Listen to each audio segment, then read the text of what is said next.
7월 21일 수요 예배 온라인으로 함께 드리시겠습니다. 먼저 위로송 함께 찬양하시겠습니다.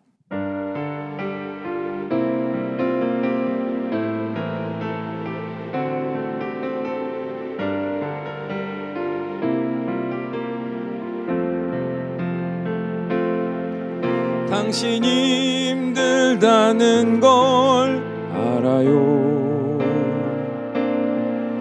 아픔이 너무 많다는 것도 위로하길 원해요. 감싸주고 싶어요. 당신은 하나님의 사람인 것을 내가 할 수 없는 그대 깊은 마음 속까지 당신을 지으신 하나님은 알고 계셔요. 위로하길 원해요. 감싸주고 싶어요. 당신은 하나님의 사랑. 당신이 힘들다는 걸 알아요. 아픔이 너무 많다는 것도 위로하길 원해요. 감싸주고 싶어요. 당신은 하나님의 사람인 것을 내가 할 수 없는 그대 깊은 마음 속까지 당신을 지으신 하나님은 알고 계셔요. 위로하길 원해요. 감싸주고 싶어요. 당신은 하나님의 사랑. 내가 알 수 없는 그대 깊은 마음 속까지 당신을 지으신 하나님은 알고 계셔요. 위로하길 원해요. 감싸주고 싶어요. 당신은 하나님의 사랑. 아멘. 함께 기도하시겠습니다. 오늘 하루를 어떤 마음으로 어떤 상황 속에서 어떻게 살아갔는지 다 아시는 아버지 하나님,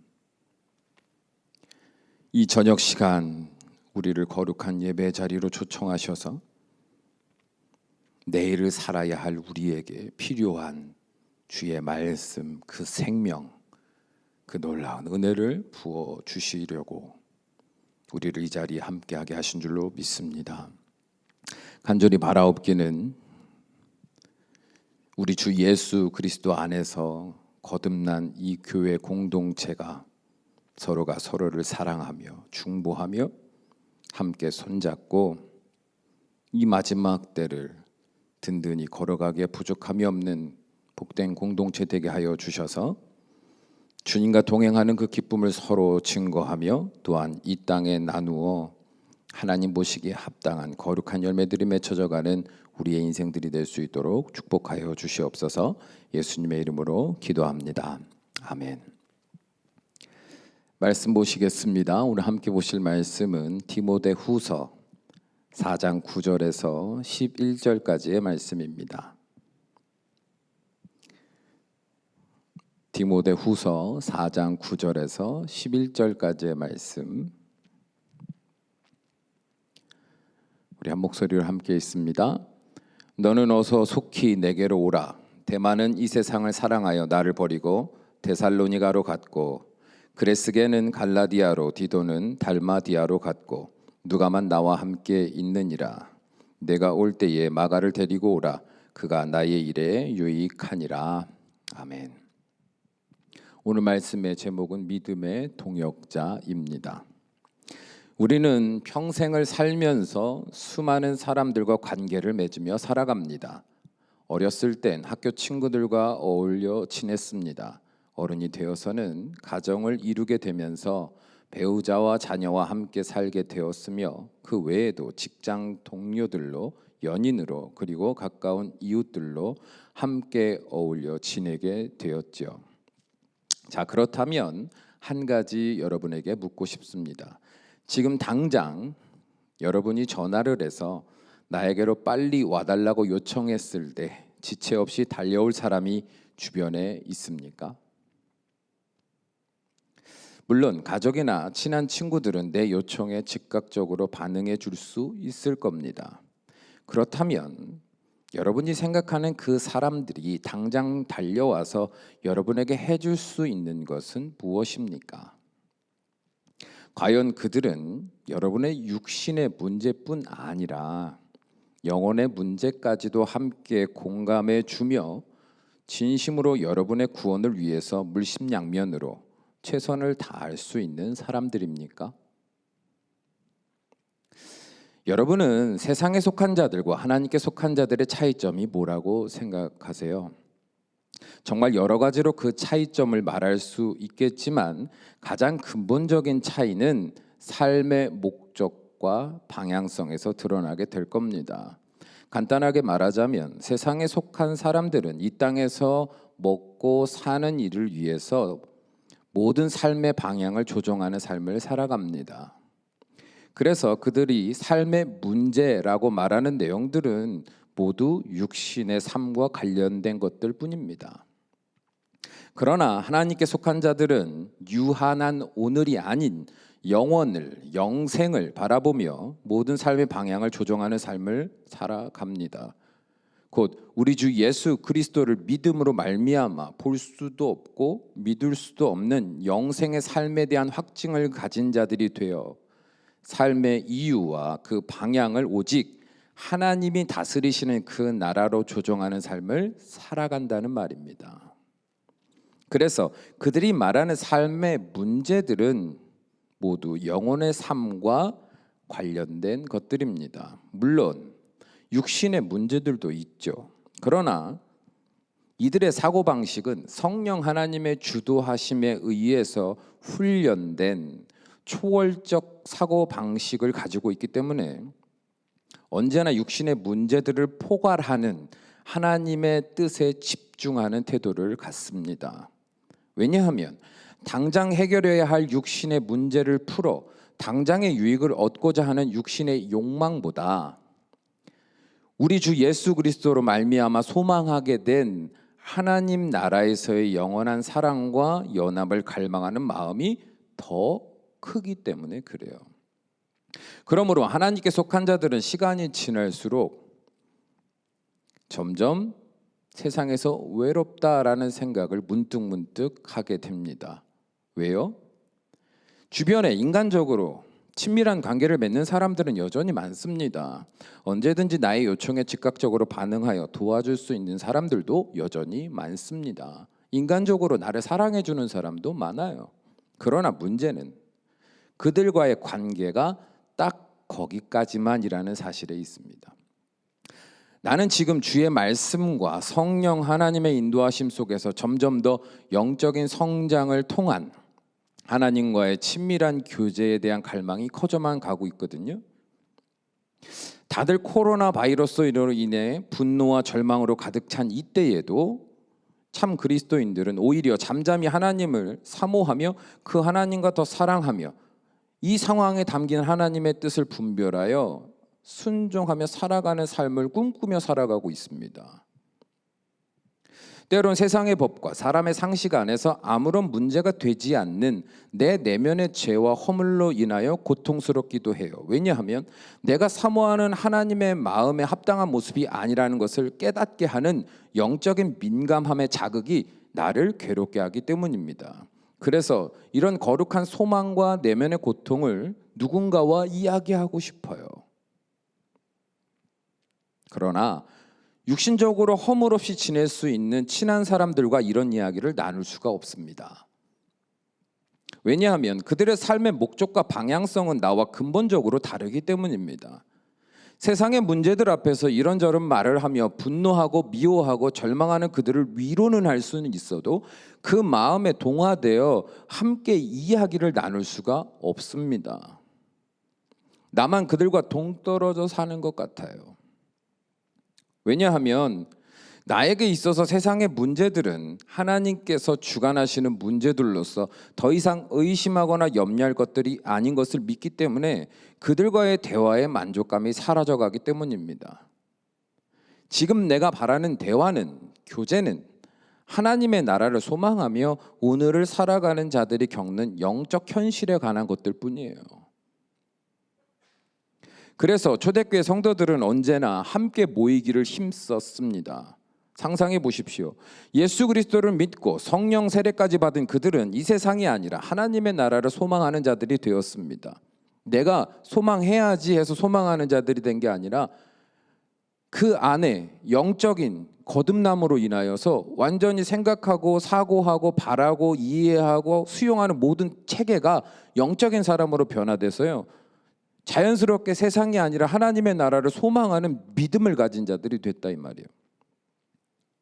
그리고 그들은 매일의 삶에서 하나님의 말씀과 성령 하나님의 인도하신 가운데 놀라운 영적인 깨달음과 소망이 생겨났습니다. 크고 작은 거 상관없이 날마다 하나님의 그 비밀, 그 진리를 알아가는 그 기쁨의 삶을 경험하고 있다는 거예요. 그리고 이 깨달음은 단순히 깨달음으로 멈춰 있는 게 아니라 영과 육의 삶에 실제적으로 놀라운 변화로 경험되고 있는 중입니다. 그래서 이 신비한 은혜를 누군가에게 말하고 싶어요. 나누고 싶어요. 더 자세히 알고 싶습니다. 배우고 싶습니다. 그러므로 그들은 누가 억지로 시키지 않아도 스스로 모이기를 힘쓸 수밖에 없었던 거예요. 그렇다면 여러분은 어떠십니까? 교회 공동체 안에서 서로가 서로에게 영적인 동역자로서 든든한 사람들이 되어주고 있습니까? 그런 대화를 나누고 그런 은혜를 나누고 같은 마음으로 같은 소망을 가진 자들로서 함께 모일 수밖에 없는 공동체로 우리가 공존하고 있냐 이 말이에요. 그래서 코로나든지 뭐든지 간에 그 영적인 교제를 이어가기 위해서라면 어떠한 지혜로운 방법을 동원하여서라도 모이기를 힘쓸 수밖에 없는 영적인 갈망이 여러분 안에 있으십니까? 오늘 말씀 9절을 다시 한번 읽어봅시다. 9절 읽어봅니다. 너는 어서 속히 내게로 오라. 아멘.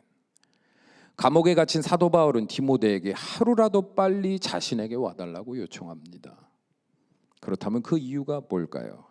바울은 그 이유를 10절에서 11절에 이렇게 말합니다. 우리 11절에 함께 있느니라까지만 함께 있습니다. 데마는 이 세상을 사랑하여 나를 버리고 데살로니가로 갔고 그레스게는 갈라디아로 디도는 달마디아로 갔고 누가만 나와 함께 있느니라. 아멘. 그렇습니다. 사도 바울과 생사고락을 함께 하던 믿음의 동역자들이 지금 여러 이유로 그의 곁에서 떠나갔기 때문에 디모데에게 빨리 와달라는 거예요. 먼저 데마가 떠나갔다고 말하죠. 데마는요, 사도 바울에게 있어서 어떤 존재였습니까? 사도 바울은 데마에 대해서 골로새서 4장 14절에서 이렇게 그 이름을 언급한 적이 있어요. 사랑을 받는 의사 누가와 또 데마가 너희에게 문안하느니라 라고 소개했고, 빌레몬서 1장 24절에 보면 또한 나의 동역자 마가 아리스다고 데마 누가가 문안하느니라 라고 소개했습니다. 곧 데마는 사도 바울과 함께 복음을 전하기 위해서 힘썼던 사람이었다 이 말이에요. 그런데 그랬던 데마가 세상을 사랑하여 사도 바울을 버리고 떠나갔답니다. 그 마음에 고통이 얼마나 컸을까요? 그냥 사람 하나 떠나갔다고 생각하시면 안 돼요.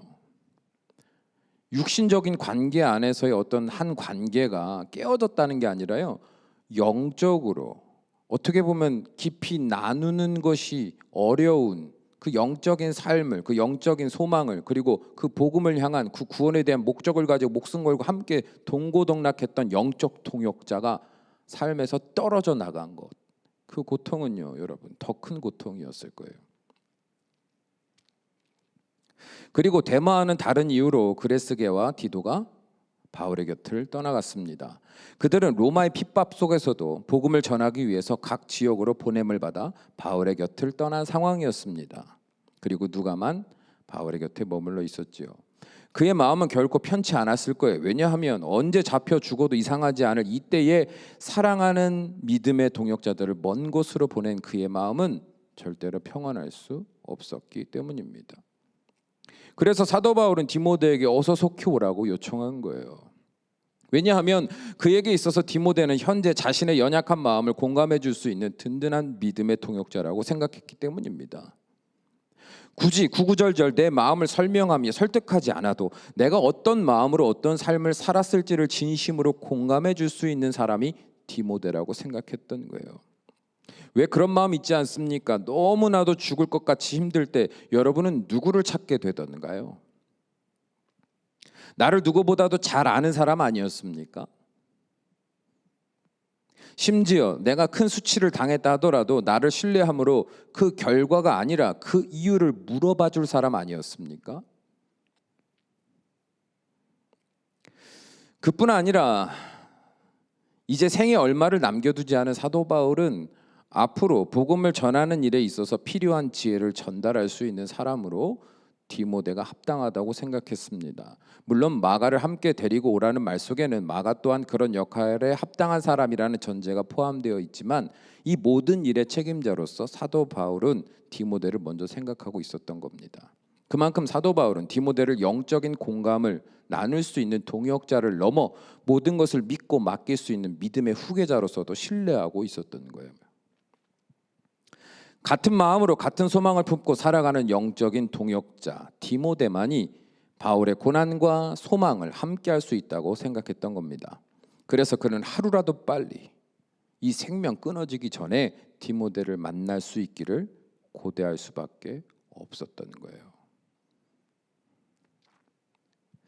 그렇다면 여러분에게 두 가지 질문을 하고 싶습니다. 첫째로, 여러분은 예수님을 믿는 한 교회의 성도로서 예수 그리스도 안에서 허락된 거룩한 소망, 그 하나님의 나라를 품고 살아가는 자들과의 영적인 교제를 사모하며 살아가고 계십니까? 아니면 세상의 그 어떤 사람, 그 어떤 공동체와의 관계보다도 못한 관계로서 교우들을 인식하며 살아가고 계십니까? 저는 지금 억지로 여러분에게 세상과 단절한 채 교회 공동체와 친하게 지내라고 권면하고 싶은 게 아닙니다. 오해하지 마십시오. 교회 안에서만, 교회 사람들하고만 교제하라고 말씀드리는 게 절대로 아닙니다. 오히려 그런 삶을 지향하는 사람들에게는 조화로운 삶을 권고할 거예요. 제가 말씀드리는 이유는, 이 질문을 드린 이유는 객관적으로 자신을 돌아볼 필요가 있기에 말씀을 드린 거예요. 여러분의 삶에 있어서 교회나 목회자, 성도들과의 친밀한 관계가 절대적으로 필요하지 않다고 생각하고 있다는 것은 그럴 만한 이유가 없다라는 자기 확신에서 비롯된 것임을 인정하셔야 합니다. 이는 자동차에 관심 없는 사람이 자동차 동호회에 들어갈 이유가 없는 것과 같은 것 아니겠습니까? 우리가 진실로 예수님을 나의 구세주로 영접한 사람이라면, 그래서 내 안에 성령 하나님의 인도하심을 따라서 하나님의 뜻을 내 삶에 이루며 마침내 하나님의 나라에서 영원히 사랑하며 함께 살아가기를 소망함으로 오늘을 살아가는 사람이라면 우리는 절대로 영적인 삶에 대한 갈등과 소망, 그리고 그 감격을 모르는 사람처럼 살아갈 수가 없을 겁니다. 만일 우리가 그리스도인이라고 스스로 자부하고 있음에도 이러한 영적인 갈망이 없다면 예수님이 베푸신 오병이어의 기적을 보고 그 예수님을 따르던 수많은 무리들을 한번 떠올려 보십시오. 그들은 예수님을 따르기는 했으나 예수님을 메시아로 믿고 따른 것이 아니었습니다. 따랐어요. 쫓아다녔습니다. 그러나 메시아로 믿은 게 아니었단 말이에요. 그들은 당장 내 배를 배부르게 할 수 있는 예수님을 따랐을 뿐입니다. 나는 과연 그들과 다른 사람입니까? 아니면 같은 사람입니까? 우리는 예수님 앞에서의 나의 진심을 점검해야 합니다. 사도 바울이 영적인 동역자, 믿음의 동역자 디모데를 간절히 찾고 그와 함께 영적인 교제를 나누며 그 어려운 때를 함께 이겨나가고 또한 그와 함께 새로운 미래의 그 소망, 복음이 땅끝까지 전파되어 하나님이 오시는 그날, 예수 그리스도께서 이 땅에 다시 재림주로 오시는 그 순간 많은 영혼을 하나님께 올려드리기를 소망하는 그 소망과 목적이 함께 공유될 수 있는 그 사람을 간절히 바랬던 것. 그 이유는 사도 바울이라는 사람이 하나님을 진심으로 믿고 그 영이 삶의 분명한 목적과 방향성을 확신하고 있었기 때문에 가능한 일이었다라는 거예요. 만약에 우리가 그리스도인인데도 성도인데도 특별히 한 교회에 속한 공동체인데도 그 교회 공동체 안에서 깊은 영적인 교제를 나누며 그 가르침을 배우며 훈련받으며 함께 세상을 살아가기를 원하는 마음이 우리 안에 없다면 여러분 그 이유가 무엇인지를 고민해 보셔야 된다는 거예요. 저는 부끄러움이 많아서 그렇습니다. 친한 사람이 없어서 그렇습니다 라고 말씀하실 수도 있습니다. 충분히 공감하고 이해도 됩니다. 그러나 여러분 정말 목말라 보신 적 있으십니까? 하루 종일 이 더운 여름에 운동장에서 20바퀴를 돌고 나서 타는 듯한 갈증이 생겼을 때 물이라면 어떻게 해서든 먹으려고 애쓰지 않을까요? 여러분, 내가 왜 영적 공동체 안에서 믿음의 동역자로 함께 관계하며 살아가는 삶을 갈망하지 않는 사람이 되었을까? 왜 예배도 합심하여 기도하는 것도 나에게는 아무런 자극도 소망도 되지 않는 것일까? 라고 여러분 한번 고민해 보셔야 됩니다. 그렇지 않으면 마지막 때에 주님 앞에 섰을 때 주님은 우리를 모른다라고 말씀하실 수도 있어요. 다시 한번 말씀드립니다. 우리가 진실로 하나님을 영접한 사람이라면 우리는 자연스럽게 그 영적인 갈등을 경험하고 영적인 기쁨을 경험하고 영적인 성장을 갈망하기 때문에 자발적으로 누가 말 억지로 이끌지 않아도 심지어 누가 나를 잡아서 그 자리로 못 가게 한다 할지라도 결국은 모일 수밖에 없는 사람이 된다는 거 여러분 꼭 기억하셔야 돼요. 둘째로 여러분에게 질문하고 싶습니다. 여러분은 교회 성도들에게 있어서 언제든지 마음을 열어놓고 무엇이든지 함께 이야기를 나눌 수 있는 영적인 동역자로서 살아가고 계십니까? 나이와 신분, 개인 취향의 차이와 상관없이 언제든지 편하게 다가가 영적인 내 삶에 대한 이야기를 함께 나눌 수 있는 여러분이 되고 있으시냐는 거예요. 더 나아가 여러분은 성도들로부터 어떠한 이야기를 들어도 편견 없이 들어줄 줄 알며 내 안에 성령 하나님이 말씀으로 이끄시는 대로 거룩한 하나님의 뜻을 함께 나눌 수 있을 만큼 깨어있는 영성을 가지고 계십니까? 만일 목회자요 직분자로 살아가고 있음에도 불구하고 수십 년째 여전히 내 신앙, 내 구원, 내 체험, 내 가족 등에만 국한된 신앙생활을 하고 있으시다면 냉정하게 한번 생각해 보세요. 과연 하나님이 그 수십 년의 세월 동안 나에게 은혜를 주신 것은 오직 나만을 위한 것이었을까요?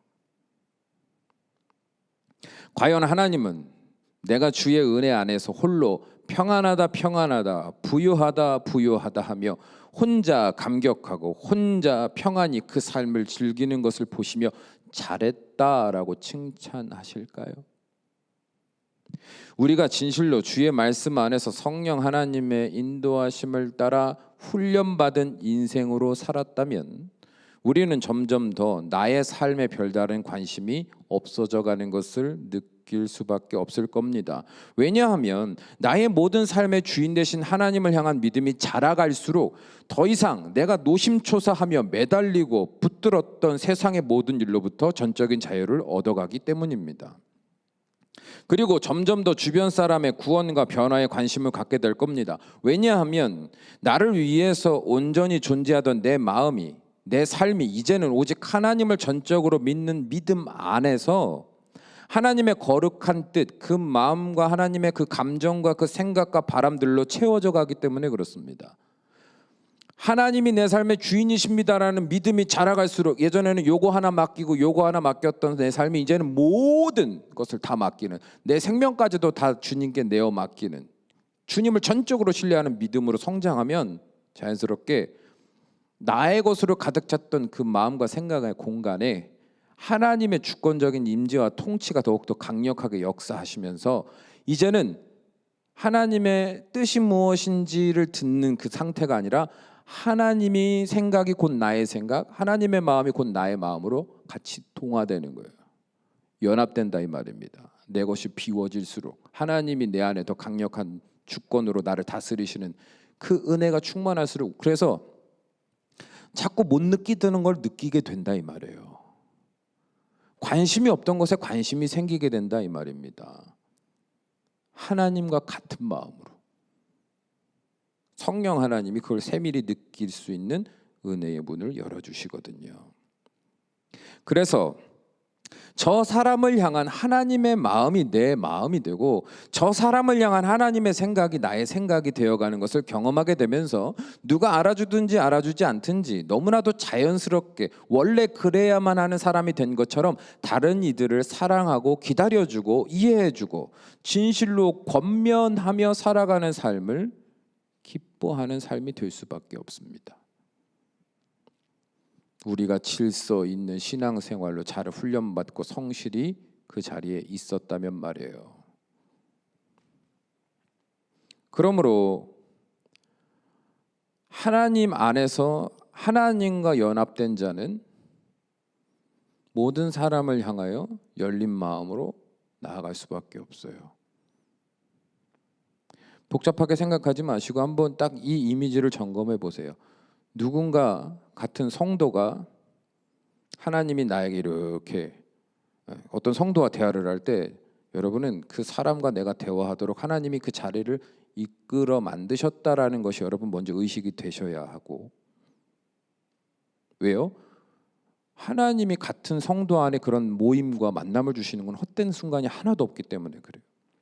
두 번째로 그 순간이 되었을 때 그 사람이 어떤 말을 할 거 아닙니까? 때로는 참 믿음이 연약한 자와 같이 말할 때도 있고 세상의 생각으로 가득 차서 말할 수도 있을 거예요. 근데 그 순간에 여러분이 느끼시는 태도가 한심하고 답답하고 또 그렇구나라고 마음에 정죄의식이 생기고 막 그런 마음이 생기면요, 여러분 그건 내가 듣는 거지만요, 하나님이 내 안에, 성령 하나님이 나를 주관하시는 사람은요, 그런 말을 들을 때요, 그들이 하는 말을 듣는 게 아니라 그들이 하는 말의 원인, 그들이 하는 말 속에 담긴 그의 진심, 그의 연약함, 그의 무지함, 왜곡된 기준, 질서들이요 이렇게 직시가 되는 거예요.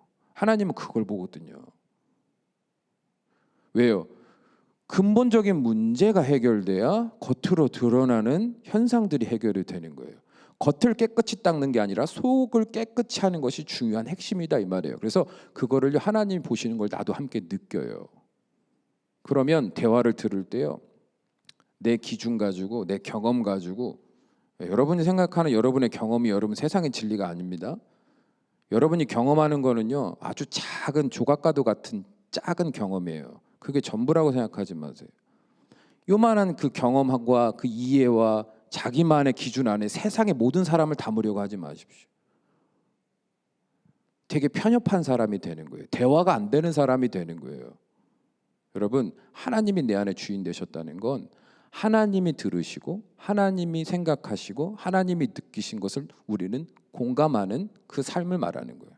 그래서 내가 말하는 것으로 말하는 것 같지만 결국엔 주의 말씀과 주님이 깨닫게 하시는 은혜로 공감하고 전하고 나누는 사람으로서 우리를 보내셨어요. 그래서 사람과 사람을 만날 때 여러분 어려움이 없어요. 부담이 물론 있지만 결국에는 그 안에 이 이야기를 나누고 같이 기도하고 교제를 나누고 계속적으로 질서 있는 관계를 유지하면서 훈련되는 인생을 쭉 같이 쭉 살고 나면 결국 뭐가 남냐면 저 사람 대단하다. 야 우리 참 그래도 힘들게 해서 이게 남는 게 아니라 야 하나님이 우리 안에 이런 일을 이루셨구나. 서로가 감격해. 서로가 영적인 문제를 토해낸 사람도 영적인 문제를 함께 풀어가기 위해 돕는 사람도 결국엔 누가 대단하다 누가 드러나는 게 아닙니다. 하나님이 하신 일의 증거는 하나님을 향한 찬양이 그들의 입에서 나오는 거예요. 자기를 자랑하지 않아요. 하나님이 역사하신 증거거든요. 여러분 교회가 그런 공동체가 된다면 상상해 보세요. 얼마나 기쁠까요? 사람이요 완전한 사람 없어요. 영적으로 대단했던 사람들이 한순간에 무너지고요. 삶의 형편 속에서요 넘어질 수 있어요. 그럼 주변의 사람들이 빨리 일어나서 좀 나를 이끌어 주세요 할 게 아니라 같이 공감하는 누군가의 그 한 사람. 사도 바울이 감옥에서 외롭고 마음이 고통스러웠을 때 사도 바울이 어떻게 그럴 수 있어? 그 대단했던 사도가 어떻게 그럴 수 있어가 아니라 디모데와 같이 왜 그럴 수밖에 없는지 그 연약함을 이해해주고 들어주고 공감해주고 같이 격려해주면서 같이 그 삶을 살아가는 그 한 사람이 되어줬을 때 여러분 사도 바울의 마음은 얼마나 시원하고 다시 일어설 힘과 용기를 얻을 수 있었겠습니까? 그게 바로 교회 공동체다 이 말이에요. 사랑하는 여러분, 과연 이 마지막 때에 온 교우가 서로 사랑하며 주님을 기다리며 기쁨으로 교제를 나누는 교회가 존재할 수 있을까요? 나의 것과 너의 것에 구별 없이 서로가 서로를 진실로 섬기고 도우며 함께 예배하고 기도하는 것을 온전히 갈망하는 교회가 존재할 수 있을까요? 저는 개인적으로 코로나19에 담긴 하나님의 뜻을 이렇게 묵상해 봅니다. 이 땅의 교회와 성도들아, 하나님 없이도 예배할 수 있고 서로 사랑하지 않아도 한 공동체 안에 머무를 수 있었던 너희들아, 이제 더 이상 그런 너희를 지켜보고만 있을 수 없구나. 깊은 어둠이 곧 찬란한 아침의 태양 앞에서 소멸할 그날, 주의 날이 임박한 이때에 너희는 깨어나야만 한다. 하나님을 예배할 수 없다는 것이 얼마나 두려운 일인지 너희는 알아야 하며, 서로가 서로를 믿음으로 의지하지 못하며 살아가는 것이 얼마나 외롭고 고통스러운 일인지 너희는 알아야 한다. 깨어나라, 일어나라. 그리고 저 하나님을 바라보며 날마다 예배하고 기도하며 말씀을 통해 그분을 만나는 일에 전심을 다하라. 깨어나라, 일어나라. 그리고 성도가 성도를 바라보며 이 악한 세상에서 믿음으로 함께 살아갈 유일한 동역자요, 영원히 함께할 형제 자매인 것을 깨달아 서로 사랑하며 섬기는 일에 전심을 다하라 라고 말입니다. 바라기는 이 마지막 때에 우리 참평한 교회 성도가 하나님의 안전한 날개 아래 머물며 같은 곳을 향하여 걸어가는 영적 공동체가 되기를 바랍니다. 그리고 언제든지 서로가 서로에게 어서 속히 내게 오라고 이야기할 수 있는 영적인 공동체가 되기를 바랍니다. 그래서 어떤 상황 속에서도 믿음으로 그 구원의 역사를 이 땅에 이루어가기에 부족함이 없는 하나님의 거룩한 백성들로 승리할 수 있기를 바랍니다. 우리 교회가 셀을 중심으로 영적인 공동체로 하나 되어 이 악한 때에, 이 마지막 때에 하나님과 동거하며 서로가 서로를 붙들어 승리하는 능력의 믿음의 공동체 될 수 있도록 우리와 함께하여 주시옵소서. 우리 간절한 마음으로 함께 기도합니다. 사랑이 많으신 우리 아버지 하나님, 이 악한 때에 필요한 것은 돈이 많은 사람이나 지식이 많은 사람이나 언제든지 나의 육신의 모든 필요를 채워줄 수 있는 사람이 아닙니다. 정서적으로 공감해주고 함께 놀러 다녀줄 수 있고 함께 나와 많은 것을 공유할 수 있는 사람이 우리에게 필요한 것이 아니라 이 마지막 때에는 믿음의 동역자가 우리의 삶에 필요하다는 것을 주여 우리가 깨닫게 하여 주시옵소서. 때로는 우리가 믿음이 없어 우리가 때로는 무지하여 유혹과 시험에 넘어져 있을 때에도 그러한 나를 알아봐 줄 수 있고, 그러한 나를 위해 기도해 줄 수 있고, 그러한 나에게 달려와 함께 다시 일어나자 말할 수 있는 믿음의 동역자, 주여 우리가 그 믿음의 동역자들이 차고 넘치는 교회가 되기 원합니다. 우리가 그런 은혜를, 그런 사랑을 받는 자 되는 것뿐만 아니라 우리가 또한 그런 사랑을 나누고 그런 사랑을 갈망하는 능동적이면서도 역동적인 살아있는 주의 거룩한 영적 공동체로 주여 거듭나고 성장하기를 원하오니, 성령 하나님이시여 오늘 말씀에 그 거룩한 빛으로 사랑하는 주의 성도들 심령에 새로운 능력으로 부어주셔서 아버지 우리의 눈이 뜨여지게 하시고 우리의 귀가 열려지게 하시고 이제는 주변을 돌아볼 줄 알게 하시고, 주님께서 왜 이 사람들과 함께, 주님께서 왜 나를 이 교회 공동체에, 주님께서 왜 이 말씀 앞에 나를 두셨는지가 이제는 깨달아지고 믿어지고, 그래서 삶으로 구체적인 변화와 결단이 우리의 삶에 이루어져가는 복된 공동체가 될 수 있도록 아버지여 붙드시고 영원하여 주시옵소서. 사랑이 많으신 주님, 고난이 고난으로 흘러가지 않게 하소서. 고난이 고난으로 끝나지 않게 하시고, 이 고난의 때에 주님께서 우리에게 원하시는 그 뜻을 깨달아 믿음으로 순종하고 반응함으로 이제는 앞으로 다가올 더 큰 파도 앞에서 믿음으로 승리해 갈 수 있는 복된 공동체가 될 수 있도록 우리를 인도하옵소서. 하나님을 더 사랑하게 하시고 서로가 서로를 더 사랑하며 섬기는 사람이 될 수 있도록 우리를 인도하여 주셔서 그 어떤 바람 앞에서도 당당히 주님의 이름을 찬양하며 진군하며 마침내 주님이 활짝 열어두신 그 문으로 들어가 영원히 하나님을 경배하는, 예배하는 우리가 될 수 있도록 축복하여 주시옵소서. 삶에 지치고 위로가 필요한 모든 사람들, 영적인 혼란과 메마름과 갈등 속에서 허덕이는 주의 백성들을 기억하시고 그들의 마음을 열어주사 주님이 이미 베푸신 이 은혜의 공동체 안에 함께함으로 이전에 맛볼 수 없었던 놀라운 승리를, 놀라운 은혜를 경험하는 복된 인생들이 될 수 있도록 더불어 축복하여 주시옵소서. 우리 주 예수님의 이름으로 기도합니다. 아멘.